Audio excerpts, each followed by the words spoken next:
Alors bonjour lecteurs de notre chaîne YouTube et aux membres du forum de rcmac.com. Alors on se retrouve pour la deuxième vidéo sur mon projet de voiture caméra. Voilà, avec deux caméras embarquées, des GoPro ou autres.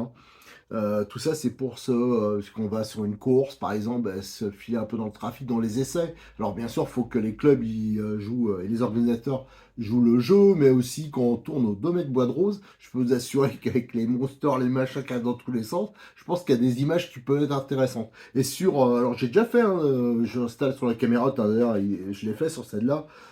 Mettre une GoPro comme ça, mais elle est hyper exposée quand on voit le prix du matos, quoi. Donc je préfère faire une voiture dédiée. Il y a longtemps que je devais le faire. Normalement, je devais le faire sur une base Mugen Truggy. Mais pour l'instant, clairement, j'ai préféré mettre de l'argent dans une nouvelle caméra là, pour nos lives que dans les pièces qui sont très chères Mugen. Et pour l'instant, voilà, la voiture, elle est vraiment très usée. On n'a pas les moyens de la réparer. Alors je l'ai mis de côté, mais ce sera sûrement la future voiture caméra qui aura l'avantage d'avoir les amortisseurs à plat, comme j'ai fait sur le NXT à plat. Ça marche super bien. La voiture, elle est hyper confortable, elle ne bouge pas. Et surtout, ça dégage la vision à l'avant, à l'arrière. Mais ça, c'est pour l'instant qu'un projet. Alors, en attendant, c'est pour ça que sur la première vidéo, je vous ai montré le torche de chez Absima. C'est une voiture qui n'est plus vendue, donc on est sur le stock de pièces et qui m'a servi à vous faire les tutos pour le montage. Je vous avais montré comment gagner de la garde au sol. Enfin, on avait fait pas mal de modifs au niveau de l'implantation. Ça avait énormément amélioré le comportement, c'est le jour et la nuit du bolide, sauf que le bolide, il a beaucoup roulé, je l'ai beaucoup prêté. Notamment quand on fait les rencontres de Bois de Rose, mais pour des démonstrations, des trucs comme ça. Et autant moi, c'est vrai que je vais peut-être pas hyper vite, mais je tape très peu. Tandis que là, les voitures, ça a été n'importe quoi, elle a tapé de tous les côtés et il a commencé à avoir des usures un peu importantes et un peu de casse. J'ai notamment un triangle là, qui va falloir, c'est le premier truc qu'il va falloir faire, qui est pété là. Donc il va falloir le changer. Je l'ai là. Heureusement, Cyril, c'est grâce à lui qu'on peut faire tout ça. Cyril de Modis 34, il a de la pièce, encore de Absima. Alors là, j'ai le triangle Truggy qui est assez balèze. Donc ça, on le changera en espérant qu'il n'y a pas d'autre casse, parce qu'en fin de compte, elle n'a pas cassé quand c'est moi qui pilotais. Je l'ai prêté à un débutant, il vient me voir, il me dit ah, la voiture elle est bizarre à l'avant, et apparemment il n'y a plus de transmission. Alors j'ai contrôlé comme ça, oh là là, tout tombe. Mais bon, à voir comme ça, j'ai rien vu, mais je risque d'avoir quand même des surprises que les ponts, ça a pris un jeu diabolique et ça coûte trop cher. Pareil, les diffs, là, si je commence à changer les diffs, tout, ça va mener trop loin. Donc c'est un peu un truc provisoire qu'on va faire. Pourquoi? Parce qu'à l'échéance, comme j'ai expliqué, il y a le Grand Prix de Montpellier dans même pas une semaine. J'ai plus que 3 4 jours pour faire ça. Là, ça va être chaud. Grand Prix de Montpellier, Brochesse, le premier du nom, et je voudrais que la voiture elle puisse servir à nous faire un peu des films pour qu'on puisse publier pendant le live, voilà, faire des choses un peu intéressantes. Alors l'idée, c'est d'avoir une caméra vers l'avant, une caméra vers l'arrière. Donc la voiture, je vous ai expliqué déjà dans la première vidéo. J'avais plein de projets, plein d'idées, mais il va falloir que je simplifie. L'idée, c'est qu'on va retirer déjà la carrosserie. Elle servira plus. On va retirer le support d'aileron, parce que là, il faut que la vue elle soit dégagée derrière un maximum. Donc je vais retirer toute cette partie-là, support d'aileron. On va aussi retirer tout ce qui est support carrosserie. Ça ne servira plus. Je pense que comme cette voiture, il n'y a pas beaucoup de place sur le châssis. Encore, moi, avec les modifs que j'avais fait, vu que normalement il y a deux batteries, là il n'y en a plus qu'une, ça a un peu dégagé de la place côté gauche, non droit plutôt, mais c'est quand même pas extraordinaire parce que mon idée, voilà, je vais vous montrer exactement. Là j'ai commencé par rapport à la première vidéo à rechercher un peu. J'ai pris de l'époxy là chez Cyril, parce qu'ils vendent des plaques comme ça. L'idée c'est de faire une petite platine qui va servir en plus à rigidifier le châssis, qui est pas hyper rigide. On est obligé de mettre une biellette, là c'est pas tip top. Donc on va le mettre dessus, et là-dessus vont se fixer les supports. Alors je les ai pas de la caméra, voilà, qui sont un peu en hauteur. Alors la GoPro, c'est vrai que son mode de fixation, il ne permet pas de la brider hyper correctement, ça m'embête un peu. Mais voilà, ça va être ça. Alors, soit je vais le faire en mode simple, ça veut dire que je pourrais me prendre, soit je mets des colonnettes, donc ça permet de tout rigidifier, voilà, ou soit je me fixe sur la platine ici, centrale. Alors ça m'embête un peu de faire ça, mais par manque de temps, je serais peut-être obligé de faire ça. C'est-à-dire que je le prendrais là, alors une fine bande, il n'y a pas besoin. Et après, il faut que je fasse des colonnettes que j'essaye de me repiquer à l'avant, à l'arrière. Alors ça, je vais voir. Ou alors, il faut que je trouve des emplacements. Mais alors là, ça va être très compliqué pour mettre des colonnettes et que la platine elle soit facilement démontable. Voilà, faut que la platine, je puisse la démonter, voilà, qu'elle rigidifie et que je puisse la démonter d'un bloc. Ça, c'est important. Donc, on va démonter ça, on va réparer aussi le triangle. Ça, je vais vous le montrer en gros plan. Ensuite, l'idée, pourquoi j'ai cette voiture à côté de moi? Ça, c'est un Land Jump. Hein. Alors, ceux qui suivent nos vidéos vintage sur l'histoire de la voiture RC, ils l'ont déjà vu. C'est l'ancêtre du MP10 actuel hein, à l'époque, les voitures. Donc, ça, c'est le tout début des années 80. C'était des châssis poutres comme ça. Alors, essentiellement les voitures asiatiques, mais il y a eu les Italiens qu'on fait aussi avec les Garbo. Il y a eu même une voiture française, le Twist, hein, qui a eu un système d'arceaux. Et c'était des châssis poutres et c'était rigidifié par des arceaux en acier généralement. Et vous voyez, dessus se fixaient les amortisseurs, voilà, des trucs comme ça. Alors, on ne peut pas faire, c'est pas je veux pas faire exactement ça parce que déjà ça gênerait au niveau de la visibilité devant hein, de la caméra parce que l'angle est hyper ouvert sur la GoPro et je vous avoue que les GoPro c'est hyper compliqué je trouve à régler, à taper dans les réglages. Enfin ça c'est encore un autre problème.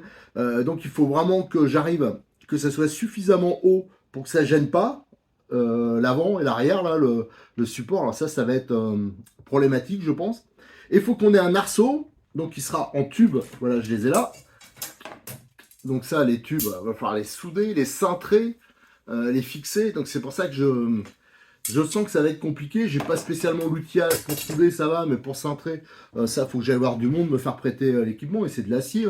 Hein. Pour les cintreuses, souvent, c'est souvent pour le cuivre. Donc là, il va falloir que je vois pour que ça fasse propre.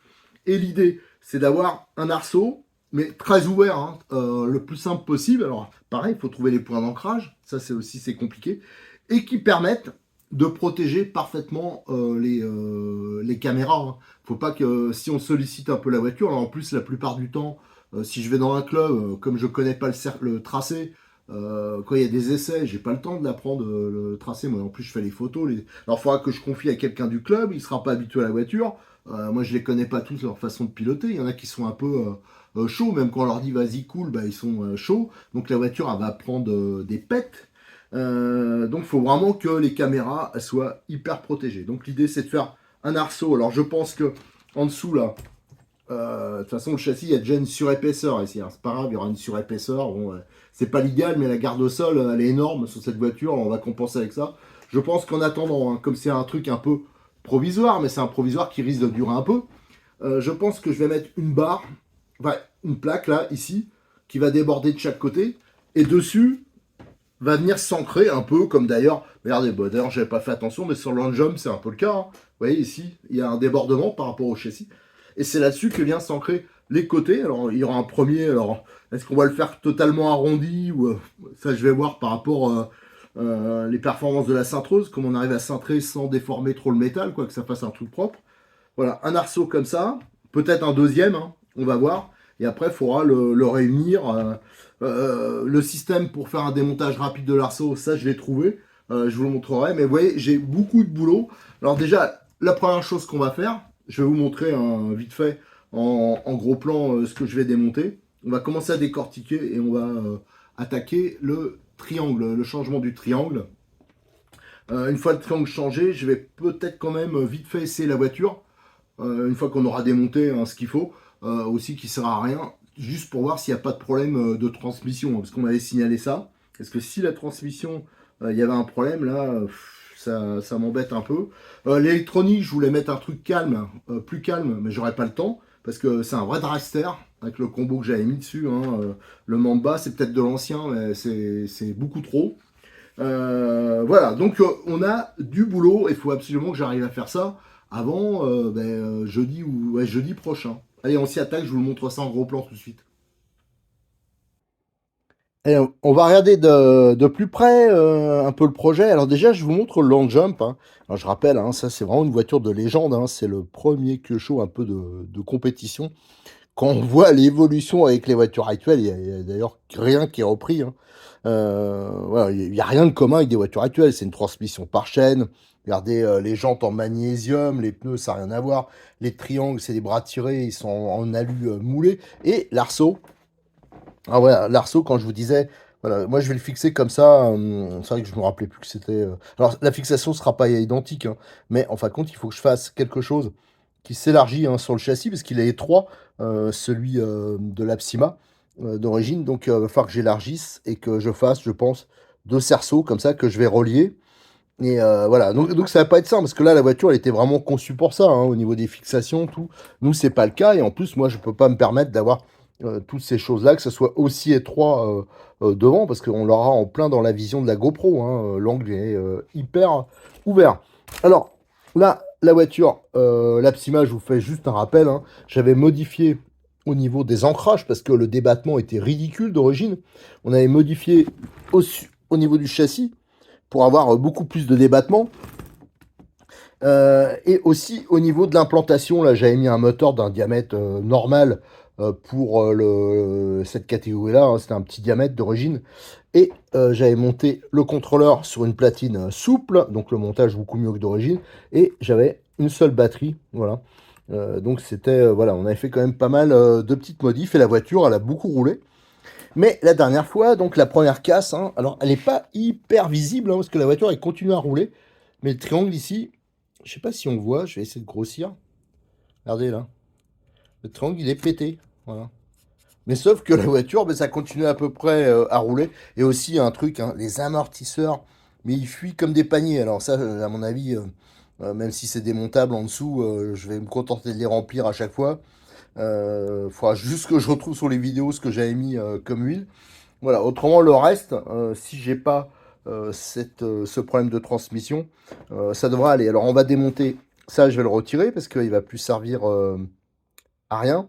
Et on va retirer le support d'aileron et on essaiera, on verra s'il y a possibilité de le remettre au-dessus de l'arceau, enfin hors du champ de vision, juste pour avoir un peu d'appui, parce que c'est vrai que un TT1 8e, si on commence à faire les sauts et qu'il n'y a pas d'arceau, enfin un TT1 8e, un Truggy, ça risque d'être un peu compliqué. Bon, enfin, on verra. Il y avait cette histoire de biellette là que moi j'avais rajouté parce que normalement ici, c'est une grosse pièce qui vient jusqu'à l'arrière avec le contrôleur qui est au-dessus et qui rigidifiait l'ensemble. Et moi j'avais remplacé par une biellette. Et ça m'est arrivé une fois de la faire sauter la biellette, pareil sur un gros pet. Alors si je peux mettre, vous voyez, en fin de compte, il y a peu de place, surtout à l'avant, pour mettre des colonnettes. Hein. Là, il n'y a carrément pas la place, hein, parce que le châssis se finit, là. C'est la bavette.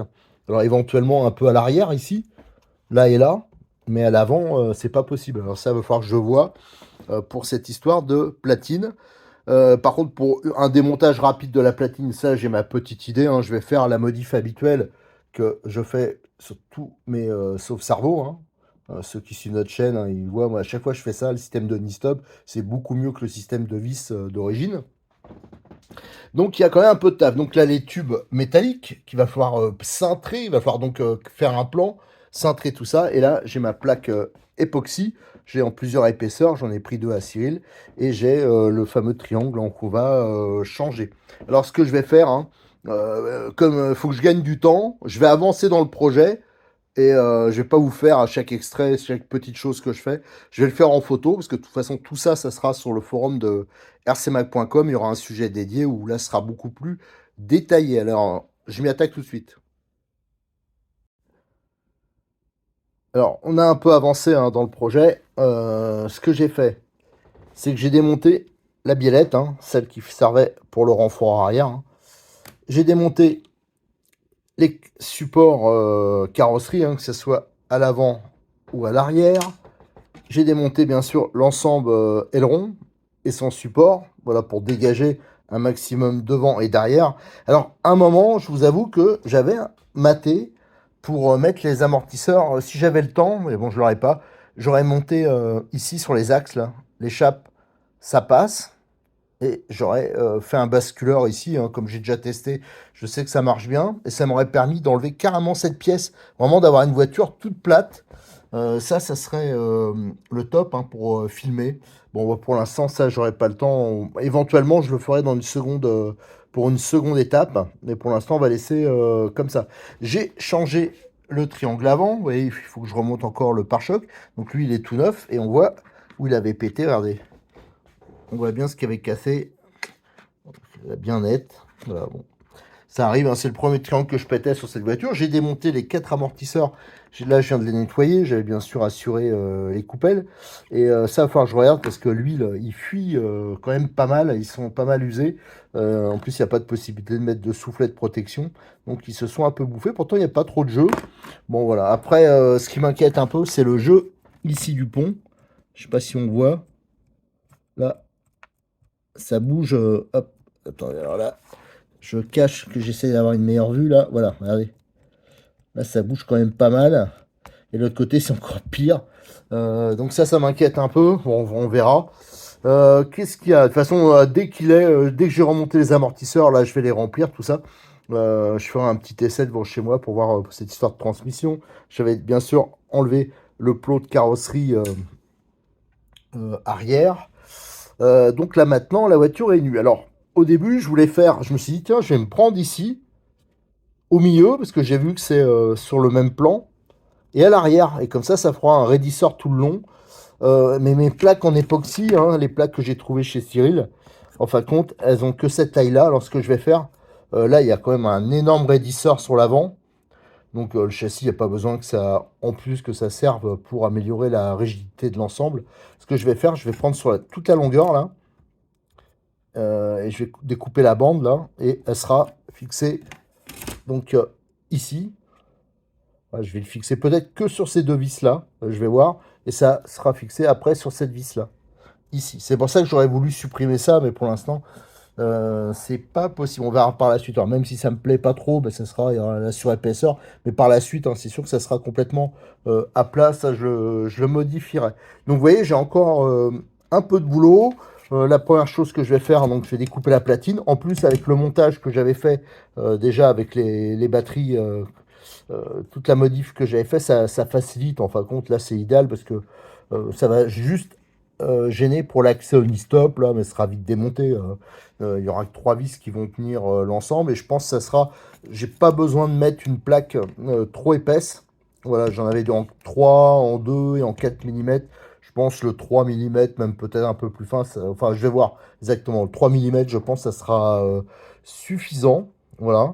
Et le but, ce sera de mettre. Donc, est-ce que j'ai la caméra dans le coin? Attendez. Je vais chercher la caméra parce que j'ai fait des tests. Hop. Voilà, la GoPro. Alors, c'est vrai que j'aurais voulu la monter quasiment posée, tout ça. Mais il faudrait fabriquer une bride spéciale. Et ça, je ne l'ai pas. Donc, il y a ces supports autocollants. Pour l'instant, ça va permettre de surélever un peu. Donc, ça sera fixé là-dessus.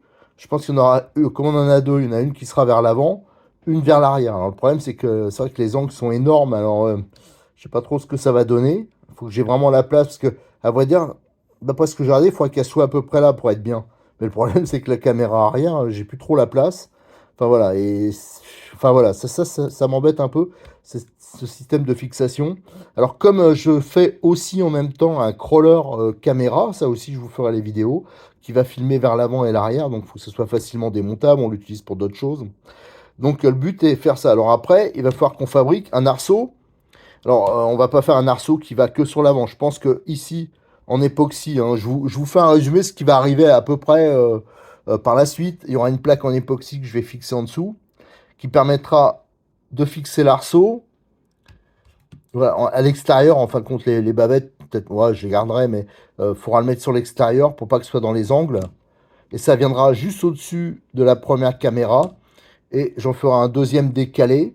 Et ça sera relié, je souderai deux tubes entre. Alors ce sera juste un arceau style un peu poignet, je vais pas être poubelle, mais pas loin.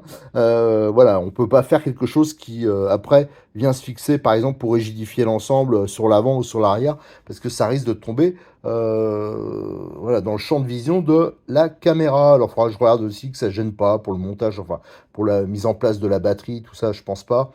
Alors bien sûr en dessous ça dépassera.